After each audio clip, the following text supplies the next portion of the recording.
नमस्ते जी। देश में चल रहा स्ट्रक्चरल रिफॉर्म्स का सिलसिला आज एक नए पड़ाव पर पहुंचा है।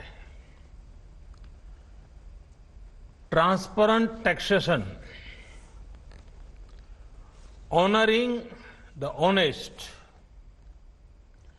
21वीं सदी के टैक्स सिस्टम की इस नई व्यवस्था का आज लोकार्पण किया गया है। इस प्लेटफॉर्म में फेसलेस असेसमेंट, फेसलेस अपील और टैक्स पेयर्स चार्टर जैसे बड़े रिफॉर्म्स हैं।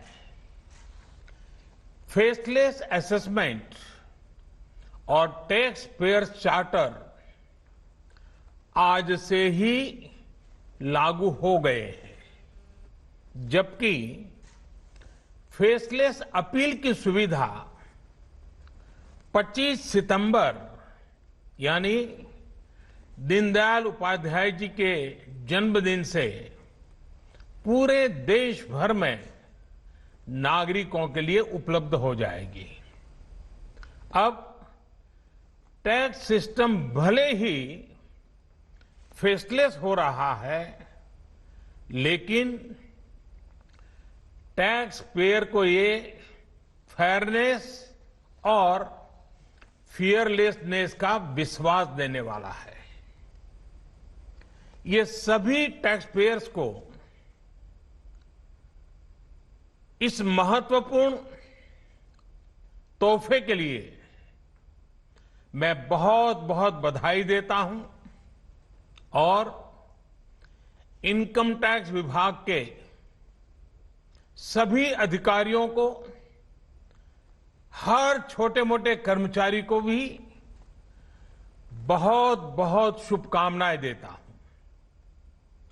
साथियों, बीते 6 वर्ष में हमारा फोकस रहा है banking the unbanked, securing the unsecured और फंडिंग द अनफंडेड। आज एक तरह से एक नई यात्रा शुरू हो रही है। ऑनरिंग द ऑनेस्ट, ईमानदार का सम्मान। देश का ईमानदार टैक्स पेयर राष्ट्र निर्माण में बहुत बड़ी भूमिका निभाता है। जब देश के ईमानदार टैक्स पेयर का जीवन आसान बनता है, वो आगे बढ़ता है, तो देश का भी विकास होता है, देश भी आगे बढ़ता है। साथियों, आज से शुरू हो रही नई व्यवस्थाएं, नई सुविधाएं मिनिमम गवर्नमेंट, मैक्सिमम गवर्नेंस, इसके प्रति हमारी प्रतिबद्धता को और मजबूत करती है।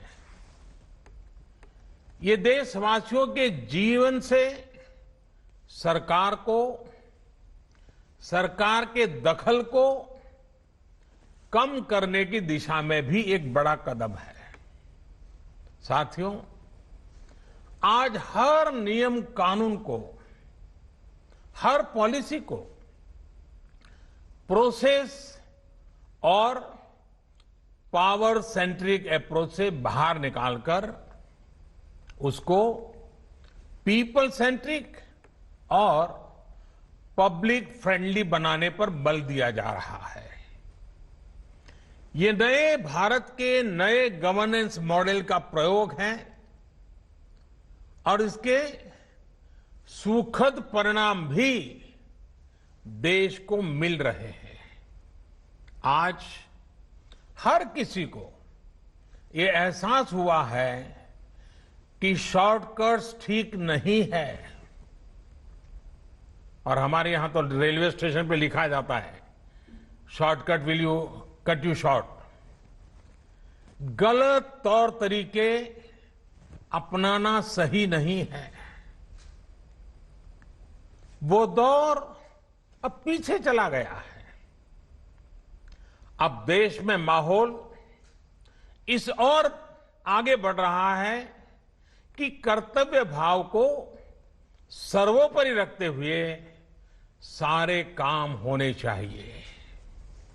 सवाल ये है कि ये बदलाव आखिर कैसे आ रहा है? क्या ये सिर्फ सख्ती से आया है? क्या ये सिर्फ सजा देने से आया है? जी नहीं, बिल्कुल नहीं। इसके अगर मोटे मोटे तौर पर मैं कहूं तो 4 बड़े कारण हैं। पहला, पॉलिसी ड्रिवन गवर्नेंस। जब पॉलिसी स्पष्ट होती है तो ग्रे एरियाज मिनिमम हो जाते हैं और इस कारण व्यापार में, बिजनेस में और सरकार के और निर्णयों में भी डिस्क्रिशन की गुंजाइश कम हो जाती है। दूसरा, सामान्य जन की ईमानदारी पर विश्वास। तीसरा, सरकारी सिस्टम में ह्यूमन इंटरफेस को सीमित करके टेक्नोलॉजी का बड़े स्तर पर उपयोग। आज सरकारी खरीद हो, सरकारी टेंडर हो या सरकारी सेवाओं की डिलीवरी, सब जगह टेक इंटरफेस सर्विस दे रहे हैं। और चौथा, हमारी जो सरकारी मशीनरी है, जो ब्यूरोक्रेसी है, उसमें एफिशिएंसी, इंटीग्रिटी और सेंसिटिविटी के गुणों को रिवॉर्ड किया जा रहा है, पुरस्कृत किया जा रहा है। साथियों, एक दौर था जब हमारे यहां रिफॉर्म्स की बहुत बातें होती थी। कभी मजबूरी में कुछ फैसले लिए जाते थे, कभी दबाव में कुछ फैसले हो जाते थे, तो उन्हें रिफॉर्म कह दिया जाता था।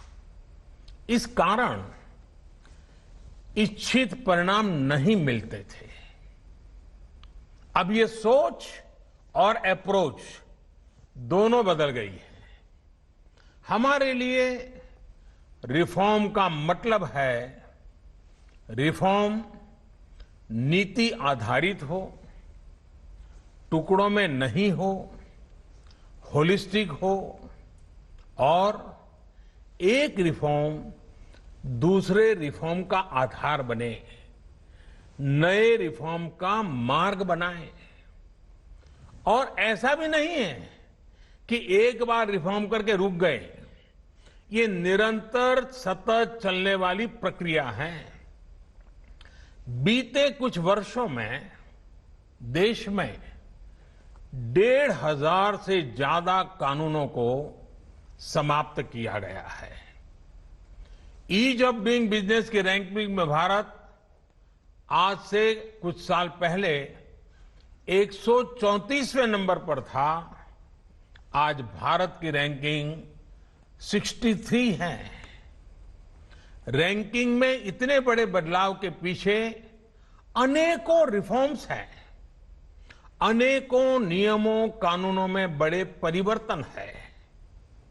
रिफॉर्म्स के प्रति भारत की इसी प्रतिबद्धता को देखकर विदेशी निवेशकों का विश्वास भी भारत पर लगातार बढ़ रहा है। कोरोना के इस संकट के समय भी भारत में रिकॉर्ड एफडीआई का आना इसी का उदाहरण है। साथियों, भारत के टैक्स सिस्टम में फंडामेंटल और स्ट्रक्चरल रिफॉर्म्स की जरूरत इसलिए थी क्योंकि हमारा आज का ये सिस्टम गुलामी के कालखंड में बना और फिर धीरे धीरे इवॉल्व हुआ। आजादी के बाद इसमें यहां वहां थोड़े बहुत परिवर्तन किए गए, लेकिन लार्जली सिस्टम का कैरेक्टर, उसकी चाल चलन वही रहा। परिणाम यह हुआ कि जो टैक्स पेयर राष्ट्र निर्माण का एक मजबूत पिलर है, जो देश को गरीबी से बाहर निकालने के लिए योगदान दे रहा है, उसको कटघरे में खड़ा किया जाने लगा। इनकम टैक्स का नोटिस फरमान की तरह बन गया। देश के साथ छल करने वाले कुछ मुट्ठी भर लोगों की पहचान के लिए बहुत से लोगों को अनावश्यक परेशानी से गुजरना पड़ा। कहां तो टैक्स देने वालों की संख्या में गर्व के साथ विस्तार होना चाहिए था, और कहां गठजोड़ की, साठगांठ की व्यवस्था बन गई। इस विसंगति के बीच ब्लैक और व्हाइट का उद्योग भी फलता फूलता गया। इस व्यवस्था ने ईमानदारी से व्यापार कारोबार करने वालों को, रोजगार देने वालों को और देश की युवा शक्ति की आकांक्षाओं को प्रोत्साहित करने के बजाय कुचलने का काम किया। साथियों, जहां कॉम्प्लेक्सिटी होती है, वहां कंप्लायंस भी मुश्किल होता है।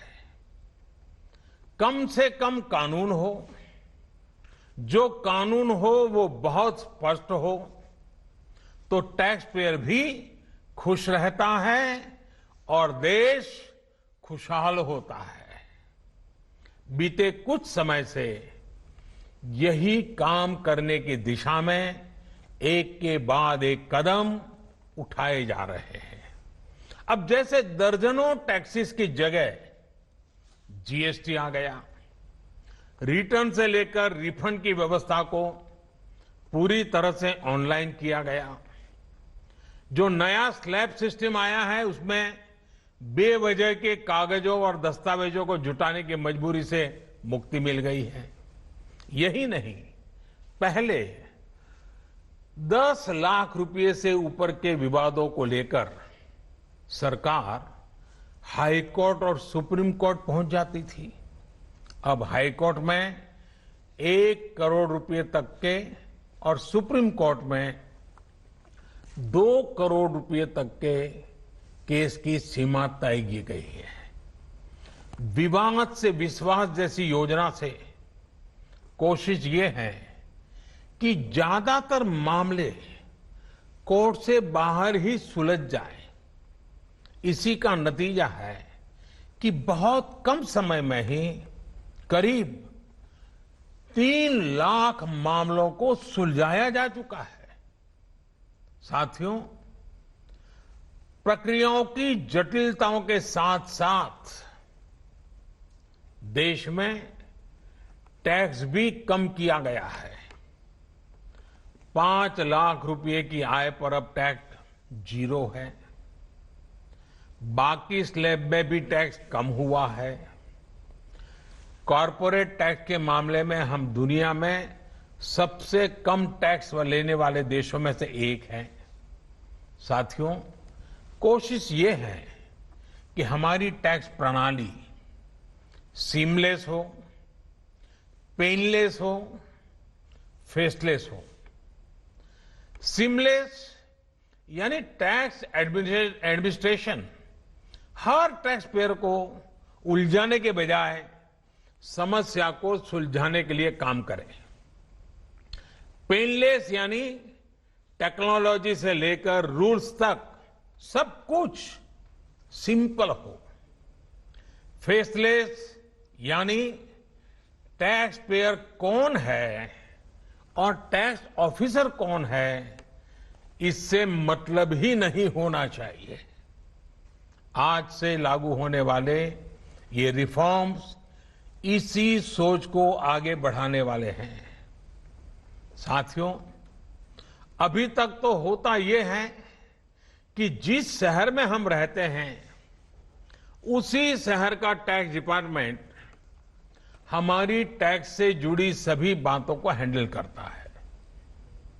स्क्रूटिनी हो, नोटिस हो, सर्वे हो या फिर जब्ती हो, इसमें उसी शहर के इनकम टैक्स डिपार्टमेंट की आयकर अधिकारी की मुख्य भूमिका रहती है। अब ये भूमिका एक प्रकार से खत्म हो गई है। अब इसको टेक्नोलॉजी की मदद से बदल दिया गया है। अब स्क्रूटिनी के मामलों को देश के किसी भी क्षेत्र में किसी भी अधिकारी के पास रैंडम तरीके से आवंटित किया जाएगा। अब जैसे मुंबई के किसी टैक्स पेयर का रिटर्न से जुड़ा कोई मामला सामने आता है, तब इसकी छानबीन का जिम्मा मुंबई के अधिकारी के पास नहीं जाएगा, बल्कि संभव है कि वो चेन्नई चला जाए, गुवाहाटी चला जाए, रायपुर चला जाए, अहमदाबाद चला जाए, वो फेसलेस टीम के पास जा सकता है और वहां से भी जो आदेश निकलेगा उसका रिव्यू किसी दूसरे शहर, कहीं जयपुर हो जाएगा, बेंगलुरु हो जाएगा, चेन्नई हो जाएगा, कोची हो जाएगा, वहां की टीम करेगी। अब फेसलेस टीम कौन सी होगी, इसमें कौन होगा, ये भी कंप्यूटर रैंडमली तय करेगा और ये प्रक्रिया भी बार बार उसमें बदलाव होता रहेगा। साथियों, इस सिस्टम से करदाता और इनकम टैक्स दफ्तर को जान पहचान बनाने का, प्रभाव और दबाव का मौका अब जीरो हो गया। सब अपने अपने दायित्व के हिसाब से काम करेंगे। डिपार्टमेंट को इससे लाभ ये होगा कि अनावश्यक मुकदमेबाजी बचेंगे उससे। दूसरा, ट्रांसफर पोस्टिंग में लगने वाली गैर जरूरी ऊर्जा से भी अब राहत मिलेगी।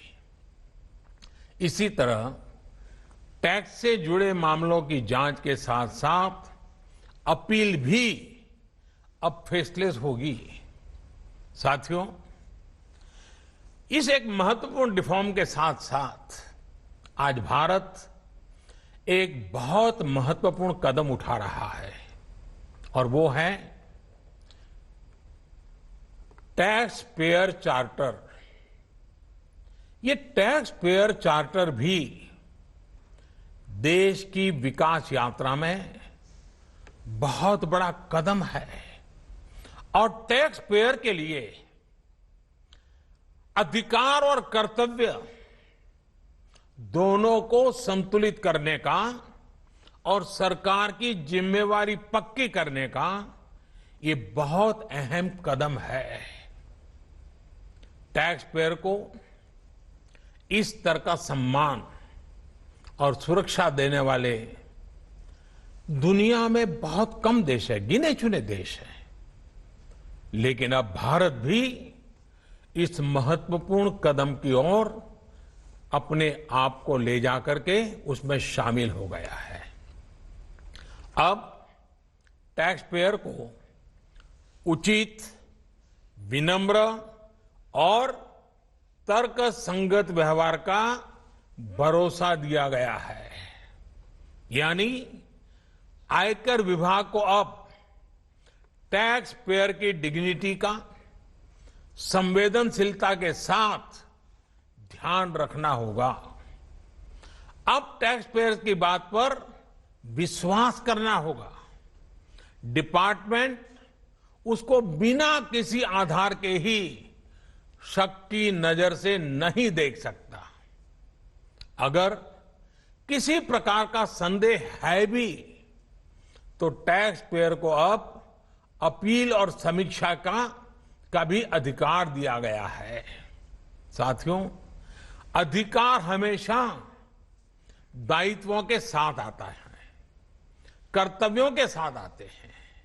इस चार्टर में भी टैक्स पेयर से कुछ अपेक्षाएं की गई हैं। टैक्स पेयर के लिए टैक्स देना या सरकार के लिए टैक्स लेना ये कोई हक का अधिकार का विषय नहीं है, बल्कि ये दोनों का दायित्व है, जिम्मेवारी है, कर्तव्य है, रिस्पॉन्सिबिलिटी है।